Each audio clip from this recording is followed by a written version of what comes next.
Hi, everyone. Welcome back to the Weekend Charts, where I run through the most important charts and themes in markets and investing. Another big show for you this week. A lot to talk about. There's a lot going on in the markets, the economy. We have the Fed announcement, of course. So we're going to discuss all of that and much more. Let's start talking about the markets. A good start to the year for the S&P 500. 21 trading days into the year, S&P's up over 7%. That's the best start that we've seen since 2019. And before that, you have to go all the way back to 1987 to find a better start than we've had so far this year. And really, what a difference a year makes, right? If we look at 2022, the first 21 trading days, that market was down 5%, and it was one of the worst starts that we saw. And here, a very different picture. And really, it's a very different story to what happened in early 2022 versus what's happening this year. Early 2022, sentiment is extremely bullish.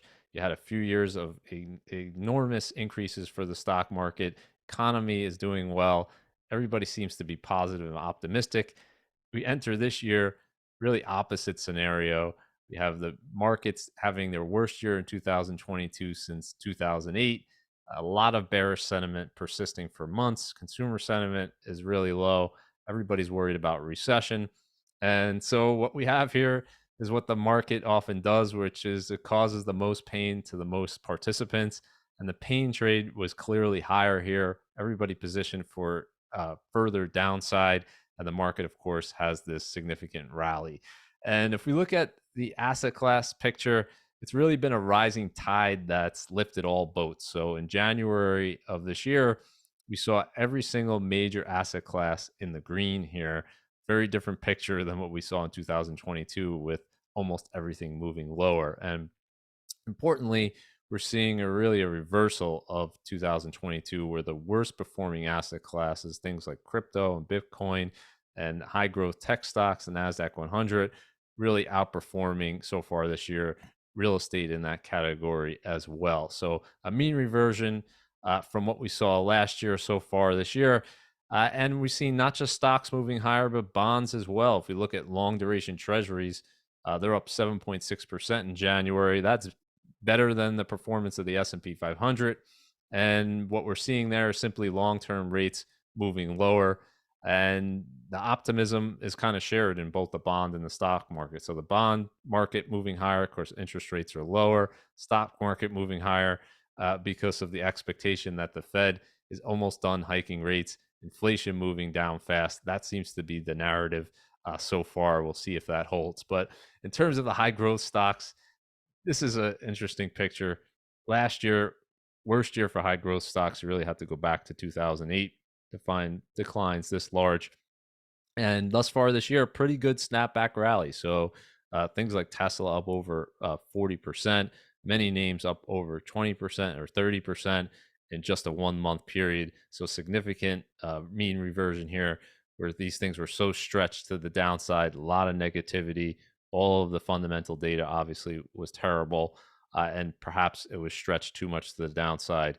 And we're just seeing a snapback rally, or perhaps maybe that was the low. We'll only know the answer to that in hindsight. But in terms of what's going to happen going forward, I wanted to really gauge sentiment and see where we're at here and ask this question.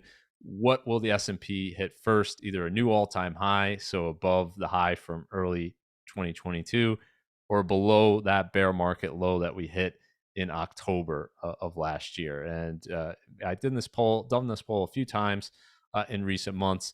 This is the closest that I've seen to 50-50 between the two, but still more skeptics than optimists, still more people believing that this is just another bear market rally and we're going to hit another lower low at some point before we hit a new high. And I think if you ask most people, why do you think we're headed lower in the markets? I think a lot of people, their number one answer would be earnings. So let's talk about earnings and the earnings recession that has really continued with the fourth quarter data pouring in still. And now we have a 20% year over year decline. That's the biggest decline we've seen since 2020, and 3 straight quarters now of negative year over year growth. So, from an earnings standpoint, this is a recession. Earnings are moving down versus the prior year. And the primary reason seems to be a margin compression. So companies are being hit with higher inflation. Their costs are going up dramatically. Their sales are starting to slow also in 2022, and they can't push those higher costs onto the consumer. They can't continue to do that in the same rate they did in 2021, and therefore they're taking a hit to their margins. Earnings are coming down. If we look at that sales number, we're seeing definitely a deceleration in the growth rate, but at 6.4%, still pretty good. In most periods, you would say, well, that type of growth rate's a little bit even above average. The problem, of course, is that this isn't a typical environment because you had inflation so high during that period of time. If you look at Q4 inflation, over 7% in terms of CPI versus the prior year. So if we change this chart, we adjust for higher inflation, you actually have a negative real sales growth over the last year. So certainly a different picture and something that investors are concerned about continuing in the future. If we look at earnings, there's this saying that earnings drive stock prices. And if you look at a long-term chart of the S&P 500 earnings, they seem to be very correlated. They tend to both move higher over time, and they seem to be tied at the hip, one and the same. But if you dig into the data and you look at annual changes in earnings and the S&P 500, what you'll find is just enormous differences in the changes from year to year. So just because earnings are down doesn't mean stock prices will be down, and vice versa. And the magnitude of the changes are not nearly the same. And we saw that again in 2022, but we've seen this pretty much every year where it's very rare that earnings and stock prices are both moving the same amount. And so what the result of that is that you have this multiple expansion and contraction, and what's driving that is investor sentiment. So what investors will pay for a given level of earnings is the most important factor. Unfortunately, it's a factor that's almost impossible to predict, and therefore all of the forecasts you hear about where the S&P 500 is going to end this year, just throw them out the window, because none of these people can predict where the multiple is going to end up. Even if they're able to predict earnings, and no one's been shown the ability to do that, but let's say they could predict where earnings are going to end the year. Let's say they're right and earnings go up 10% this year. They still have to predict what investors will pay for that, and that's an impossible task. But where we are in terms of the PE ratio, it contracted by 15% last year, so 19.3. They're just below the historical average since 1989, which is around 19.6. So pretty close to that at year end 2022. Where is the multiple going to end 2023? No idea. We've seen as high of a multiple as 30.7 at the end of 2020 and as low as 13 in 2011. So this is data going back to 1989. And of course, if we're at 13 or we're at 30, over 30, that's going to make all the difference in terms of where the S&P 500 ends the year, regardless of what happens to earnings. So very difficult game to play. Don't trust any prediction, because no one can predict this column here, what investors are willing to pay for a future level of earnings. So why are investors concerned about growth rates slowing? Well, they're looking at really a lot of the bellwethers, the tech sector, and they're seeing just widespread growth, slowdown in growth. And that's been going on for a few quarters, but it really in Q4 accelerated. We're seeing Microsoft's revenue growth up only 2% year over year. That's the slowest growth rate since 2017. And a lot of this is simply a reversion to the mean. Microsoft had tremendous growth for a company its size in recent years. Its revenues more than doubled since 2017. It's just an incredible rise in recent years, and the company's enormous. And so, how can it maintain this level of growth forever? Looking at double-digit or 20% growth rates, you can't maintain that forever. And as we talked about, the slowdown in the economy is a factor as well, but also just a mean reversion in terms of growth was pulled forward for many tech and software companies during the pandemic. And now you're seeing the other side of that with versus higher comps from last year. So slowdown in Microsoft. Microsoft's not alone. We talked about Netflix last week. We also have Facebook here. now down 3 consecutive quarters year over year of negative growth. We have Intel down 32% in terms of its revenues. That's the largest year over year decline in Intel's revenues in the company's history. So, pretty much all companies showing slower year over year growth rates. Intel's a really fascinating example. I put out this chart showing Intel's total return price. So this includes dividends going back in time. You can see two really interesting periods here. One would be the 1990s peak, and then the more recent run up to the 2021 peak. But interestingly, Intel's price today is actually 39% below its 2000 peak, and that includes dividend payment. So you can go a long period of time investing in a stock and lose money and underperform the index. If we showed the S&P 500, S&P 500's more than quadrupled since this 2000 peak. So very different story for Intel. Very hard to pick stocks in the long run that will be persistent winners. The leaders are always changing. During the 1990s, Intel definitely one of the best stocks ever during that decade. And since then, we've just seen a mean reversion. The price that you pay matters. And Intel's, the price investors were paying at the 2000 peak was simply too high. It made achieving a positive return over the next 20 years difficult, not impossible, but difficult. But here we are over 20 years later, down from that peak. So a lot of lessons to be learned in this chart. But the number one lesson is the importance of diversification and not concentrating too much in one single stock. And that brings up Tesla, of course, because Tesla is the story stock of the current boom that we saw in 2020 and 2021. And Tesla, more than any other stock, has really been an investor favorite. And after 2020, that really became apparent because Tesla stock was the number one stock in the S&P 500 and by a wide margin. It went up more than 8x that year alone in 2020. And the important part of that is that its revenues only went up 28%. And so what that meant was you just had this massive increase in investor expectations, and the valuation of Tesla went from here all the way up to here, 30 times sales for a car manufacturer, just an unbelievable price to sales ratio. And what I wrote at the time about Tesla was that this is a great company, clearly. This is a company that's growing very fast. But even if they execute on everything in the future perfectly well, it's going to be difficult for investors because it's going to be nearly impossible to maintain this level of optimism. And if that multiple comes down in the future, you're going to see shares very quickly reprice.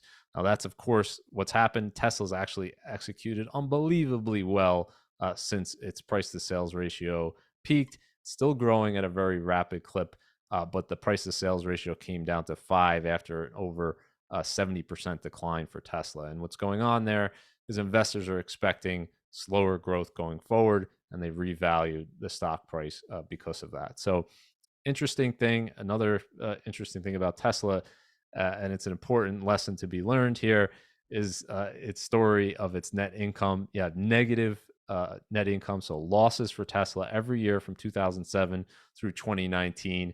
And then in the last few years, just a huge flip to the positive side. You had net income in 2022 more than doubling versus 2021, made 18.8 billion in those 3 years versus 6.7 billion in losses. And so what's instructive here, a few things. Number one, it's very difficult to value a company that's losing money. And so what you heard during a lot of these years is Tesla's just insane. It doesn't make sense. Why is the price going higher? It's losing money. It's never going to make money. All sorts of things like that. And sometimes that maybe that saying that would have been correct, but not in the case of Tesla. Here, investors are obviously looking forward to profits in the future.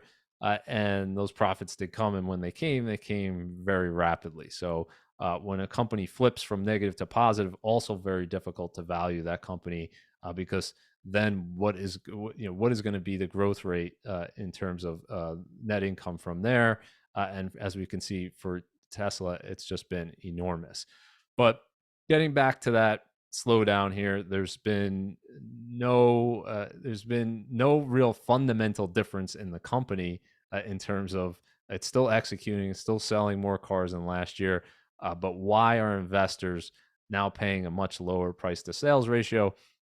Well, this would be the reason it's been a slowdown in the rate of growth. 37% year over year, still very high. Tesla did 81.5 billion in revenues in 2022, huge increase over 2021, but not enough, right? Investors are, when you're paying 30 times sales, you're expecting increases in revenues of enormous magnitude to continue over a number of years. And now that expectation is kind of shifted, still pretty high at 8 times sales, but the expectation is more, at least more in line with its growth rate. The question for the future is going to be how fast can Tesla grow? How many years can it continue growing at that pace?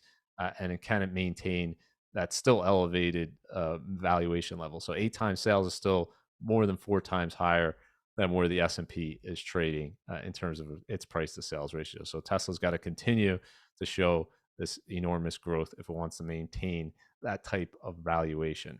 So if we talk about 2020 and the 8x increase in Tesla and just the record mania that we saw into early 2021, if you're going to look at factors that cause that, I think the number one factor you have to point to was the money supply and just the ridiculous increase in the money supply that we saw during that period of time. On a 1 year basis, we saw the money supply increase 27%, highest on record. Over 2 years, we saw the money supply increase over 40%. So unbelievable flooding the system with money. That obviously one of the major factors causing inflation. Also caused people to speculate more, and this huge boom in terms of the stock market, particularly high growth stocks, and many other factors. But now we've seen a 180 degrees shift. We've been talking about this for a while now as a leading indicator of lower inflation rates to come, because now the money supply is contracting. It's actually down year over year. First time we've seen that with data going back to 1960. First time we have a down calendar year. Every single year, money supply seems to go up. This is the first year we're seeing it go down. Very different picture than 2020 and 2021. So interesting in the Fed press conference, no one mentioned the money supply in terms of why the inflation rate is moving lower. It's interestingly, they didn't mention it on the way up as well. It's something that seems to be totally ignored when it comes to the Fed and people asking questions of the Fed. But it's a major factor for sure, and it's likely to portend lower inflation rates still to come if it continues in this direction. So we keep getting these additional signs of lower inflation. PCE price index was put out, and 5% increase is the lowest since September 2021. This is something that the Fed looks at pretty closely, so important gauge of inflation. It peaked at 7% last June. And then if we talk about housing, which is by far the single most important component of CPI, a third of the index, we see continued declines in the rate of change, rents declining again in January. The rate of change in terms of rental increases now only 3% increase year over year. So very different picture than what we saw here on the way up in 2021. So rental inflation, actual rental inflation going down in terms of the rate of change.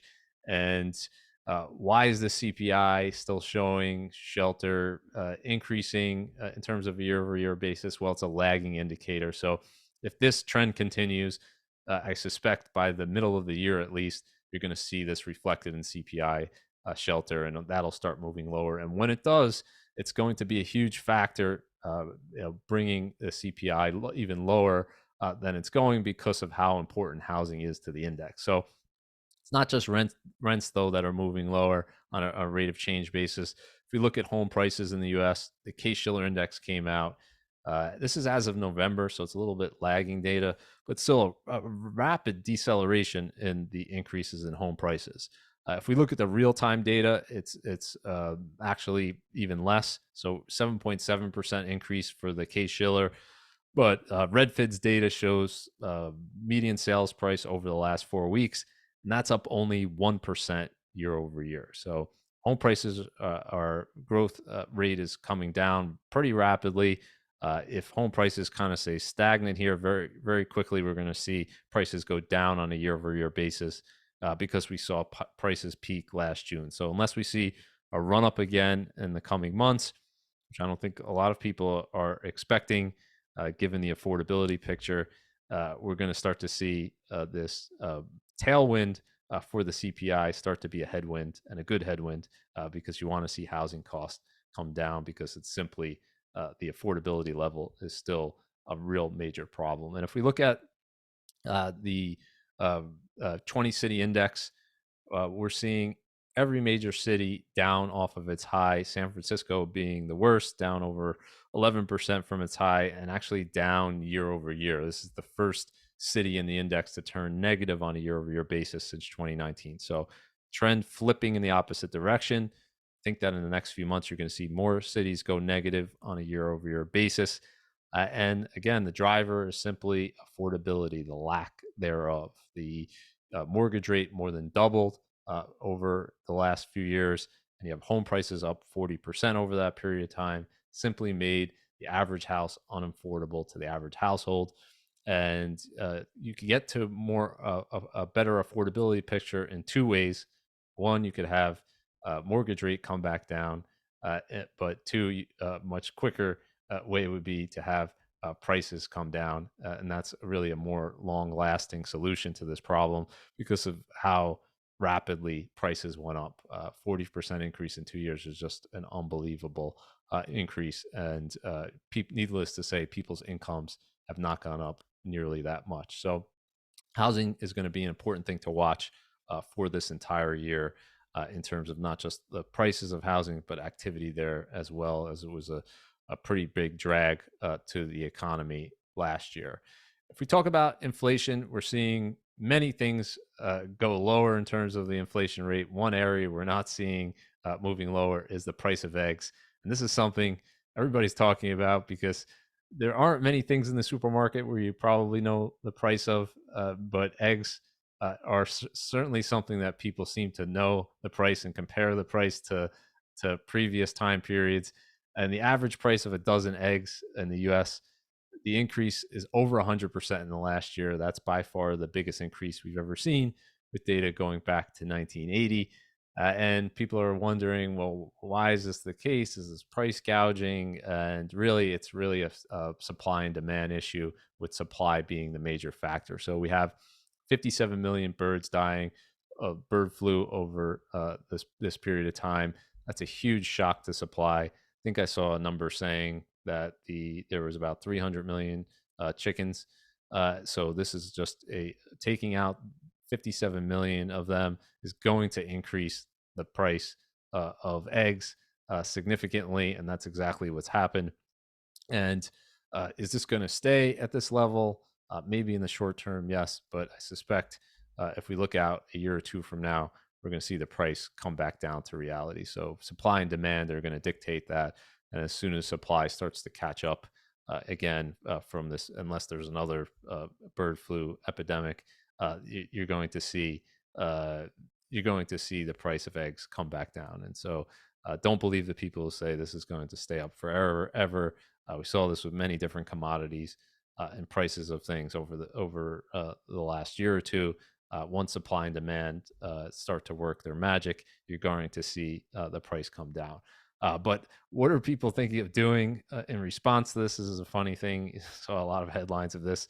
A lot of people talking about buying chickens and raising chickens to combat that price increase. Is this going to work out well for most people? From a savings standpoint, I don't think so. It's pretty hard to beat, even at $4 for a dozen eggs, $5, even $6. It's pretty hard to beat that price from a time standpoint, from a cost standpoint. If you had to buy chickens, feed them, and build housing for them, and all the rest of that cost of that, you're unlikely to come out ahead in terms of the time, effort, and expense versus paying $4 for a dozen of eggs every week. So I think it's certainly an idea that people are thinking about, but I wouldn't do it to save money. Maybe you do it because it's a fun activity for you and the family. but to simply think we're all gonna become farmers, and that's going to combat the cost. I don't think that's going to work out. I think that what you're going to see is that this price is going to come back down, and people are going to stop talking about that. And perhaps a few months, we're already seeing wholesale prices of eggs start to move down, and that's obviously a leading indicator of retail pricing. So perhaps we're already at the peak of eggs, and we're going to come down from here, hopefully. But in the meantime, it's going to be something people continue to talk about. So let's shift gears and talk about the positive side of inflation, and who could inflation possibly be good for? Well, there's one group that actually benefits from higher inflation, and that would be debtors, people that owe money, and there's no bigger debtor out there than the U.S. government. And so, why is inflation good for debtors? Well, they're paying that debt back now with money that's been devalued. So you're paying that money back, paying that debt back with money that's worth less, and that's actually makes it easier to pay it back. And so inflation is one way out of a debt problem. It's not particularly the best way because there's other obviously problems associated with inflation, but it is one way. And interestingly, even though the U.S. national debt continued to increase in 2021 and 2022, we saw the debt to GDP ratio actually move down. And a big reason for that is just that inflationary picture pushing up nominal GDP more than the increase in debt. And for those people out there that are concerned about a default in debt, I like to always go to our friend Alan Greenspan, Fed chairman, and his quote, because it's really it rings true in terms of you shouldn't fear that the U.S. Is going to default on the debt, because the United States can pay any debt it has, because we can always print money to do that. So there's a zero probability of default. It's absolutely true. In the extreme, the U.S. can go out tomorrow and print $31 trillion, pay back its debtors, and have zero debt. They're not going to do that, obviously, because that's going to cause a lot of problems. That money then is going to become essentially worthless, and inflation is going to be rampant and all the rest of it. But theoretically, they could do that, and therefore, the U.S. is unlikely to ever default on their debt. It could, because they control the printing press. They could always print money if they wanted to. And so, if we talk about this concept of easy money, and certainly money has been easy in recent years, and really since the end of 2008, this is a kind of a sea change what we've seen here with that last Fed interest rate hike. So the Fed, as expected, everybody pretty much knew it. There was almost 100% probability heading to the meeting, and the Fed did what the market expected it to do, which is it's done in every meeting over the last decade, and they hiked 25 basis points. So now we have the Fed funds rate, interestingly, 4.5% on the lower end, which is now above the rate of core PCE inflation, which is the Fed's preferred measure of inflation, for the first time since 2019. So I like to look at these two together to say, is monetary policy restrictive or is it loose? To me, when the Fed funds rate is above the rate of core inflation, then you finally have a restrictive monetary policy. And now we're finally there. The Fed, of course, was so far behind the curve here in not raising the Fed funds rate, but they've made up for that in a rapid increase in the Fed funds rate over the past year. Now, since 2008, since the Fed cut to zero in 2008, the Fed funds rate has only been above core PCE one other time, and that would be a short period from 2018 to 2019. So we've had this long, really era of easy money. But if you went back in time, before that post '08 period, it wasn't uncommon to have the Fed funds rate not only above the rate of inflation, but well above it. So we saw that in the 1990s, the 2000s. It was kind of common that the Fed would keep the Fed funds rate at a level somewhat above the rate of inflation. But that thinking changed after 2008. The thinking was, well, there's no downside. Why don't we just have easy money? The Fed kept interest rates at 0% from the end of 2008 to the end of 2015. and they very slowly increased it from there. And when they finally got above it here in 2018, they didn't keep it there very long. In 2019, they start cutting rates again, bringing that Fed funds rate back below the rate of inflation. They reinitiated quantitative easing. And then when the pandemic hit in 2020, we go back to zero. We do a massive QE. So the question this time around will be, what is the Fed going to do? Are they going to do similar to what they did over here? They keep it above it for a short period of time, and then they start cutting rates again, doing more QE? Or is it going to be like we saw in prior economic cycles, where we have a longer period where the Fed funds rate is above inflation? So I think the market is saying to some extent that Fed funds rate up here is not going to last very long. Markets predicting the Fed will hike one more time, so they'll hike in March, but then that's it. And they're going to start cutting rates in November or December of this year and continue to cut rates throughout all of 2024. And interestingly, at the press conference this time around, Powell didn't really dismiss that. The last press conference, when people were asking Powell about the market's expectation for rate cuts, he essentially said, no, that's not what we're thinking about at all. People shouldn't be thinking about that. We're still going to be tightening, and so throw that out. But this time around, he kind of said it's a possibility. He said that the market is clearly expecting much lower rates of inflation than we are, and if that were to happen, we're not going to rule out that we wouldn't cut rates. And the market seemed to love that comment. S&P really took off after he said that.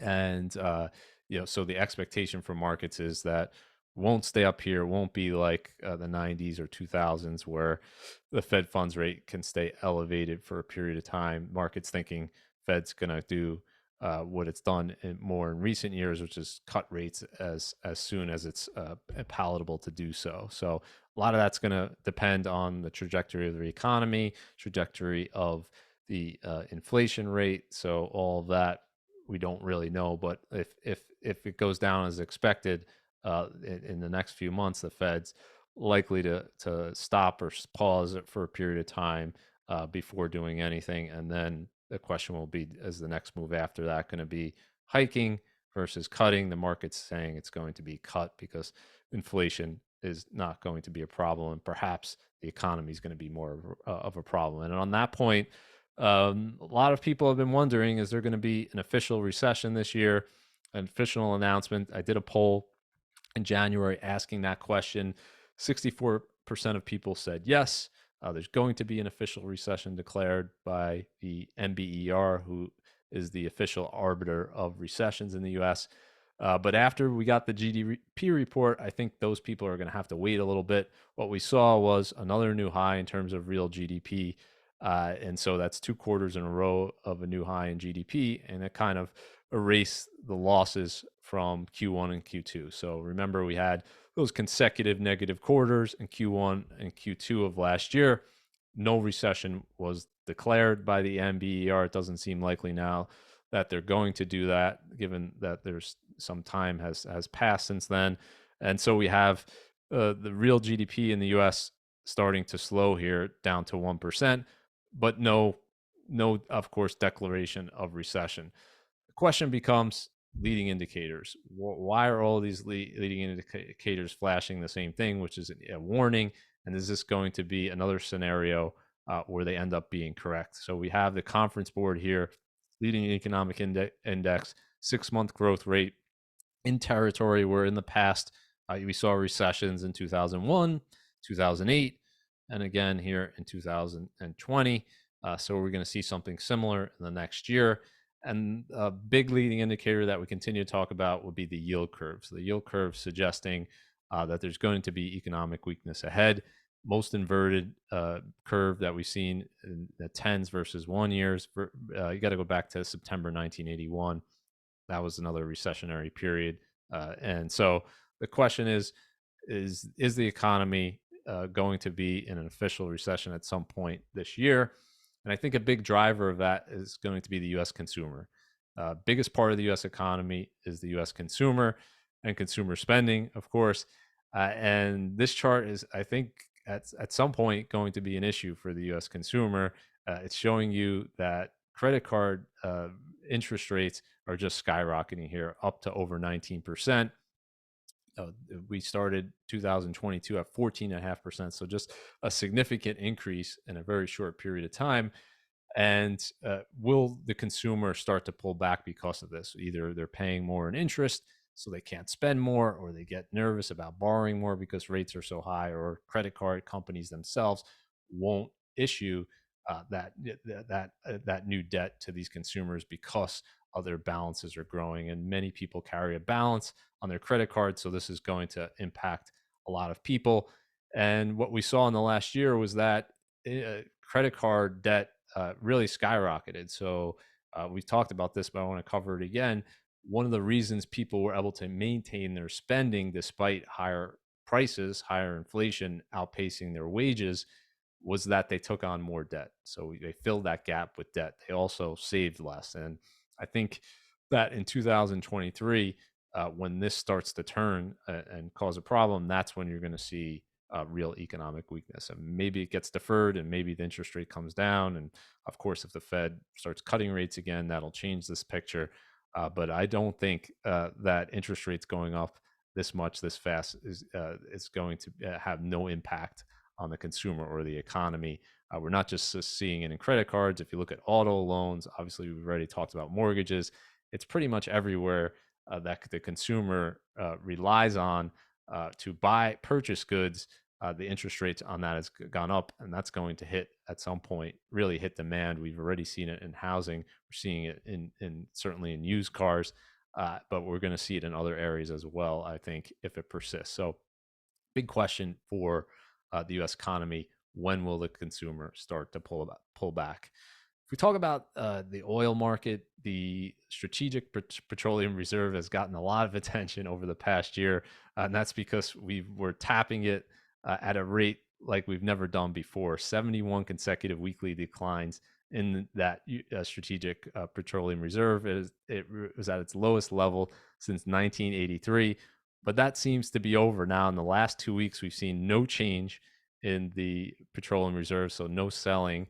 It's unchanged. They're not buying either so far, and that really marks an end to this trend.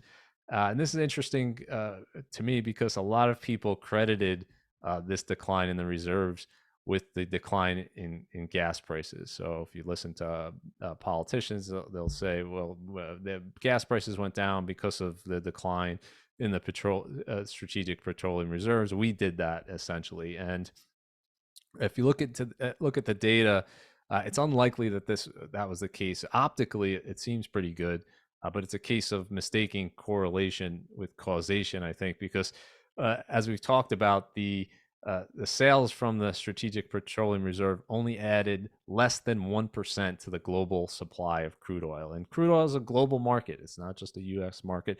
It's a global market. So the price you're paying at the pump is a reflection of global prices of crude oil. And selling crude oil from this reserve and increasing the supply by less than 1%, not likely to have a significant increase on prices. So we saw gas prices peak last June. They came down. Why did they come down? Supply and demand. There was less demand, more supply. The slowdown in the economies, particularly in China, had a big impact on that. In reality, the Strategic Petroleum Reserve changes have almost no impact on it, but optically, it seems like that's the case. Now, what's going on with gas prices right now? They're trending up over the last month a little bit. So now higher again on a year over year basis, but still well off where we were last June at the peak at over $5 a gallon. So hopefully they can hold the line here and we see gas prices move sideways or even move down. And then if that happens sometime at the end of February, early March, we're going to see big declines on a year over year basis because this is when Russia invaded Ukraine last year. We just had this huge spike in gas prices, and that continued to its peak in June. And if prices just stay flat here, you're going to see this as a negative year over year number, and that's going to be an additional factor to pull down that inflation rate. So let's talk about diversification. This is a really important concept. And for years, people were kind of saying, dismissing diversification. I don't need diversification. I just need large cap US tech. And in particular, I need the big four: Apple, Amazon, Google, Microsoft. Why were they saying that? Because there was just tremendous outperformance from 2009 to 2021 of these four names versus the market. If you just held these four names, you would have outperformed everything by a significant margin. But in 2022, we saw a very different picture here. We had all four stocks were down on the year, and all four underperformed the S&P 500. That was the first time all four were down a year and underperformed the S&P since 2008. So very long cycle, but there's a cycle to everything. And perhaps this cycle peaked here in 2021, and perhaps now we're going to see a reversion to the mean. We're already seeing that in terms of the weighting of the biggest five holdings in the S&P 500. We hit a record high at the end of 2021 in terms of concentration. That's moved lower after last year. Apple being the single biggest stock in the S&P, its weighting was higher than any individual stock going back to 1980. That's come down after last year. And so what we've seen is the benefits of diversification really take hold in 2022, starting with this relationship between value and growth. So growth has this enormous run of outperformance. The decade before 2022, in particular 2017 through 2021, 2020 being the big one here, growth just trouncing value at its most stretched level since the 1990s tech bubble that peaked in 2000. And interestingly, 2022, we see value outperform growth by 21.6%. That's the second most of any year in history, trailing only 2000. So, is that a sea change? It seems to be. Will it continue? That remains to be seen. But after the shift in 2000, what we saw is value continue to outperform for a number of years thereafter. So there's a cycle to everything. And the relationship between value and growth over time shows big swings in both directions. And we had just growth stock outperformance really stretched to the upside. And now we're seeing a mean reversion. If we look at the S&P versus an equal weight, so kind of large versus smaller or mid cap, what we saw something similar in 2022. S&P had been outperforming in the prior decade, outperforming certainly in recent years, and now we have equal weight outperforming by 6.7% in 2022, biggest outperformance of equal weight versus the S&P cap weighted index since 2010. So perhaps another sign of a sea change, and perhaps another example of a benefit of diversification. This last one here is an important one. US versus international. International stocks have done relatively much worse over the last decade, just extreme outperformance by US stocks. And if we look at 2018 through 2021, enormous differential in favor of US stocks every single year. That shifted a little bit in 2022. So the MSCI EFA index outperformed by 4.1%, biggest outperformance since 2009. But if we look back in history, we've seen big swings in both directions, outperformance of both. And really, we've never seen the two stretched this much in favor of US stocks, just given the huge run up they've had since 2009 versus international stocks. So, is this going to continue in terms of this shift? Nobody knows. Growth versus value, large versus small, US versus international. No one can predict the future, which is why you diversify, to protect yourself against the inability to predict it. So you want to build a portfolio that's resilient, that can do well in multiple possible outcomes. And that's why, if just concentrating in any one area, it's been great for the past decade if you were in large cap US growth tech or the big four. But in the future, if those are not the leading areas of the market, you'll be happy that you have some diversification in your portfolio. So I want to end, as I like to do, with something positive. And crashes are not something that people often say are positive, but here's a few crashes that I think are very good news for everyone. Number one, natural gas continues to move lower at a rapid pace, now down 76% from its peak. And its peak level last year was the highest we saw since 2008. Had many people talking about the price of gas particularly heading into the winter. Thankfully, we've seen the price of natural gas plummet here back to 2021 levels. Great sign.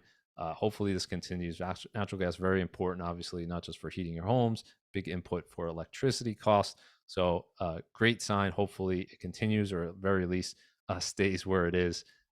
Certainly a welcome thing to see. And then, lastly, I keep showing this chart, but I'm going to keep showing it as long as it continues to move in this direction, because it's a great thing to see. Fertilizer prices continue to move lower, over 50% below their peak from last year. And that's a great thing to see, because you tend to see a high correlation between fertilizer prices and food prices. Talked about eggs going up, but really a lot of food prices moving higher. If you look at the CPI food index, up over 10% in the last year. I suspect if this trend continues and what we're seeing in terms of agricultural prices moving lower, that's going to start to be reflected in the prices of food. And I don't think that double-digit prices in food are going to stay here for very long. You're going to see that come down significantly in the months to come. Hopefully, that's the case. So, two good crashes. You don't often like to hear the word crash, but when it comes to prices of necessities, in terms of energy prices moving lower and food prices moving lower, this is indeed a very good thing. So we'll leave it there. Thanks everyone for joining me. Have a great week. Have a great weekend. Subscribe to the channel for a lot more content like this, and I'll see you next time. Thanks.